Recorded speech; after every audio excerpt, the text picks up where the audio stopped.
Alrighty, ladies and gentlemen, chapter members, Bill David here, president of the 582nd, secure in the bunker out here on Karis Road in Webster Township, sheltering in place while remaining socially distant. Those are two necessary items to help fight this pandemic, to flatten the curve, as they say. And I got the shelter in place thing down pretty good, I think. But I'm an expert at being socially distant. If anybody, you people who know me, friends of mine, know that I've been socially distant pretty much my whole life since first, second grade. So if anybody's having difficulty with understanding how to be socially distant, go ahead and give me a call. I can help you out with it. Got us a pandemic going on here. You know, it's not our first, but this is certainly our biggest, and doesn't look like we're too well prepared for it in spite of all our best efforts and leadership that we have around us. But this pandemic it's unpredictable, and it's also uncontrollable. You know, in spite of the fact that there's many in our leadership positions and our news media positions that should know better. They're predicting outcomes, because what else are they going to talk about all day long, right?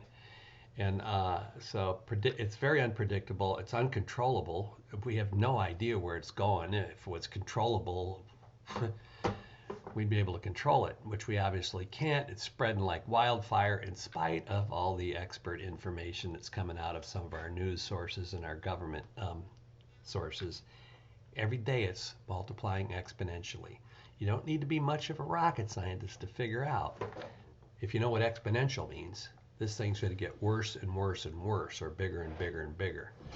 And it scares us, and makes us do stupid stuff like go out and buy toilet paper. I get a kick out of that. I don't know what good the toilet paper is going to do, because this is a respiratory thing. That's up here, not down there. You know what I mean? So, but it is an unpredictable situation we find ourselves in. Now, there are legions of people out there within the government and within the news media that would disagree, and they're making all kinds of predictions that are kind of falling flat in their face as we move forward. So I take them with a grain of salt. Nobody really knows. Nobody can really predict what's going to happen here. But this pandemic is uncontrollable. Not much we can do about it. Actually, there is something we can do about it. We do have more control than we think, but many of us think we know better about how to control it, or what the intensity, or how large this thing's going to be. So we've adopted our own individual little plans of how to make this thing better.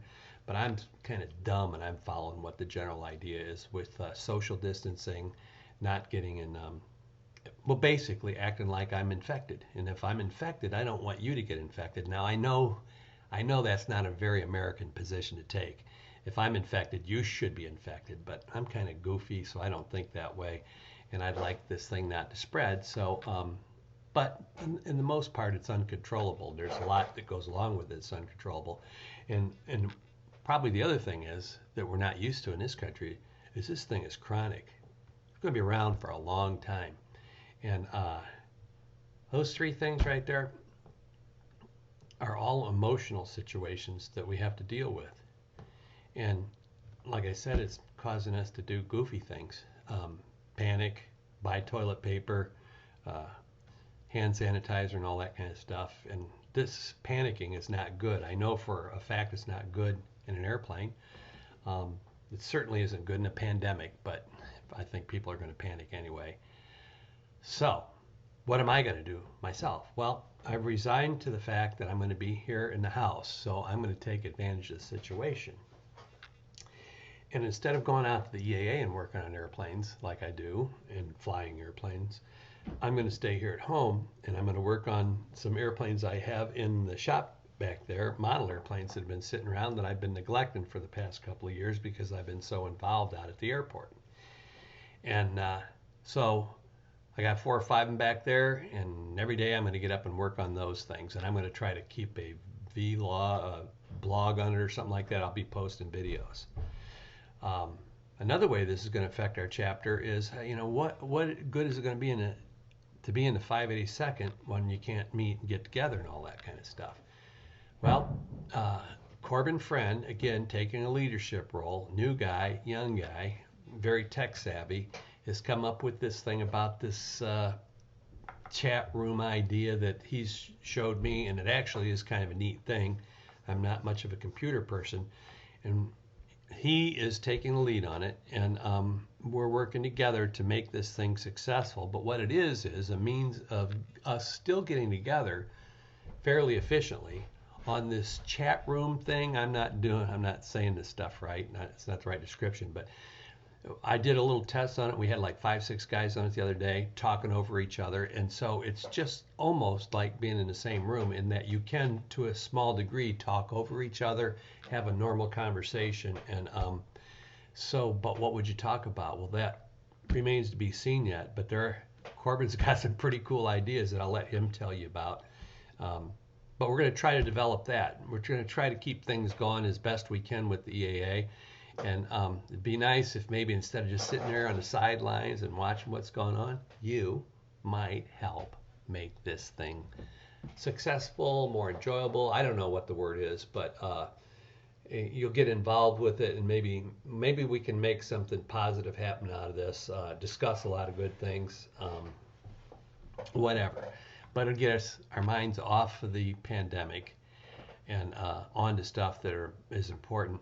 Another thing that I would charge all of you ace pilots out there to do is study a little bit on what the aerodynamics are of flight. What a stall is, how you get in the spin, what angle of attack is. Brush up on that stuff, because you're sitting around doing nothing. It'd be a worthwhile thing, and your passengers would certainly appreciate it. But anyway, that's about all I got to report right now.